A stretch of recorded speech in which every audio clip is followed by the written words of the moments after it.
My daughter abandoned me when I was battling cancer. 2 years later, she showed up thinking I was dead, expecting to inherit everything I have. I, 56F, was diagnosed with colon cancer 7 months back. It was detected during my routine check, and fortunately, it was at the initial stage.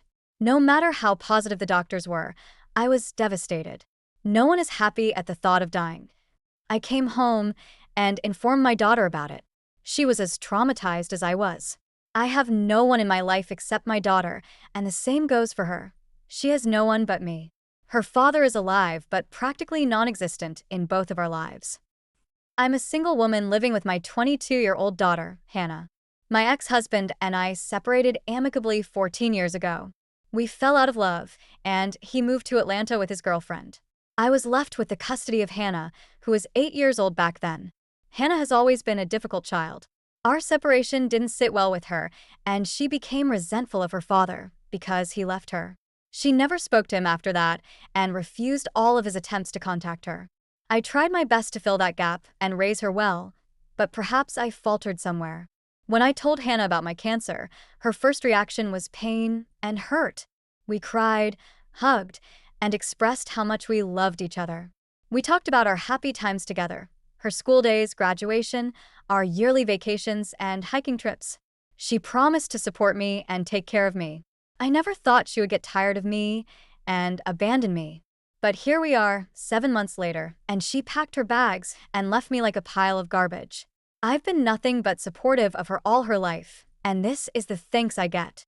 I understand it's tough for a young woman to care for her ailing mother. But she didn't have to clean up after me. I hired a nurse to take care of those things. All I needed from my daughter was to be by my side. My doctor advised me to quit my job or reduce my workload because the treatment would be mentally and physically draining. I informed my manager, who was empathetic and granted me leave. He assured me that I could rejoin after fighting the deadly illness. Financially, I was stable. My house mortgage had been paid off long ago, and Hannah's education expenses were behind me. I had substantial savings to last a few years and assets I could liquidate if necessary. Hannah initially accompanied me to chemo sessions and regular checkups. The chemo was excruciatingly painful and left me drained for days. I could barely move after a session and needed her help with basic tasks like fetching food and meds. I even got myself a wheelchair to move around the house, but on some days, getting into it felt impossible. The treatment wore me down mentally as much as it did physically. I felt so fragile that even small movements felt unbearable. As the months went by, Hannah's attitude changed. She stopped visiting my room and talking to me properly. Our conversations dwindled to one-word replies. Seeing her grow distant was heartbreaking. I confronted her, asking if she thought I was a burden. She burst out and said, "Yes."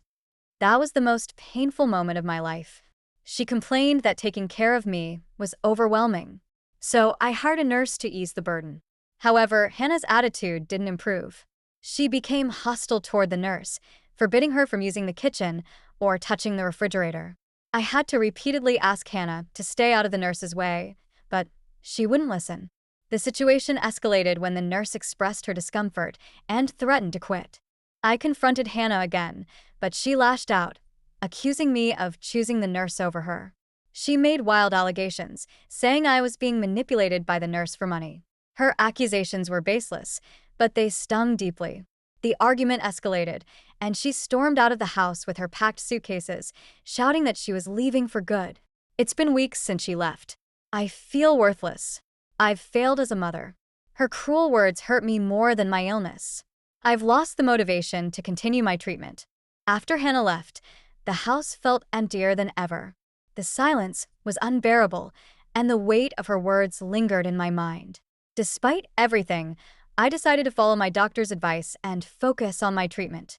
I reached out to my nurse, apologized for the tension in the house, and offered her double pay to stay full-time. She agreed, knowing my condition required consistent care. Therapy became a critical part of my recovery. My counselor encouraged me to express my feelings, and during our first session, I broke down completely. It was the first time in years that I allowed myself to be vulnerable. I admitted that I had considered stopping my treatment because the emotional pain felt worse than the physical toll of cancer. With my counselor's support, I found the strength to keep going. My nurse became my strongest ally. She took me to my chemo sessions and provided not only medical care, but emotional support. Her presence helped me focus on my healing. Without Hannah's constant tantrums, I realized I was less stressed. I could finally concentrate on my recovery, and with time, I started feeling better physically and emotionally.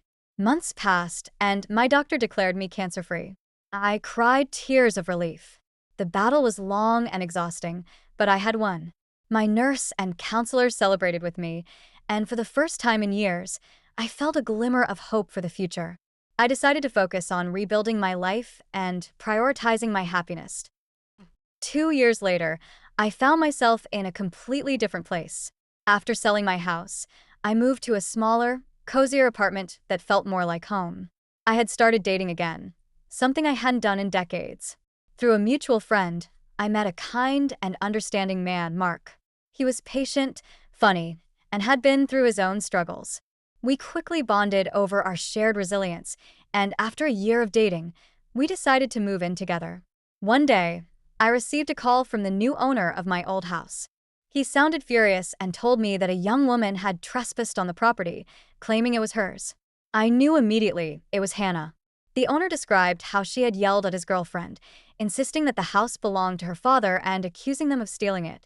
She even smashed a flower pot in her rage. I promised to handle the situation.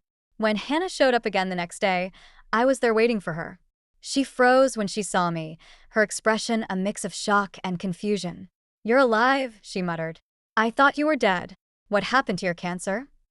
I smirked and replied, "I'm very much alive, and I sold this house long ago. Whatever you thought you were coming to claim is gone." Her face turned pale. "What did you do with the money?" she demanded. "You were supposed to leave it for me." I laughed bitterly. "That money? I'm using it to live my life. I've earned the right to enjoy it after everything I've been through. You abandoned me when I needed you the most, and now you think you're entitled to my inheritance? Think again." She began to cry, pleading with me to forgive her. "Dad, please. I'm your daughter. Your only family. You can't leave me like this." I shook my head. "Hannah, you left me long before I ever thought about leaving you. I begged for your support, and you turned your back on me. Now I'm finally putting myself first." I walked away, leaving her standing on the porch with tears streaming down her face. For the first time, I didn't feel guilt or sadness. I felt free. After leaving Hannah on the porch, I drove back to my new home. Mark was waiting for me, concerned after hearing about the confrontation. I shared the details, and he listened patiently, offering words of comfort. His support reinforced my belief that I was finally building a healthier, happier life. In the following weeks, I reflected on everything that had happened. Hannah's sense of entitlement and her complete disregard for the pain she caused me had hardened my resolve. I decided to protect myself by cutting ties with her completely. It wasn't an easy decision, but I knew it was necessary for my emotional well-being. Mark and I started making plans for the future.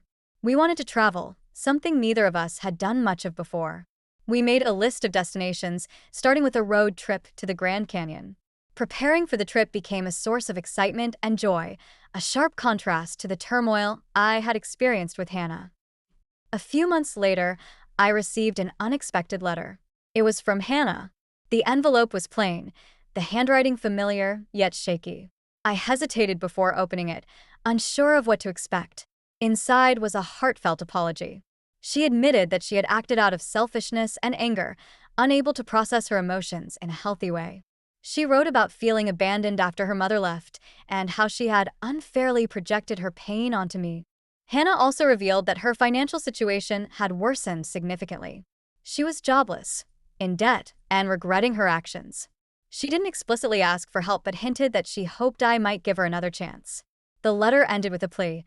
"I know I don't deserve your forgiveness, but I hope one day we can rebuild what we've lost." I reread the letter several times. Part of me wanted to forgive her, to help her get back on her feet. But another part, the part that remembered the years of emotional neglect and abandonment, told me to protect my peace. I brought the letter to my counselor. She helped me sort through my conflicting emotions. In the end, I decided to respond, but with boundaries. I wrote back, acknowledging her pain and expressing my hope that she would find healing, but I made it clear that I was not ready to welcome her back into my life. "I need time," I wrote. "I've spent too many years giving without receiving, and now I'm focused on rebuilding myself. I hope you understand." As time went on, I heard bits and pieces about Hannah through mutual acquaintances.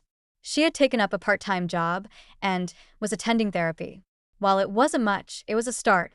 I was proud of her for taking steps to improve her life, even if I wasn't directly involved. Mark and I continued to build our lives together. We completed our road trip to the Grand Canyon, followed by visits to Yellowstone and Mount Rushmore.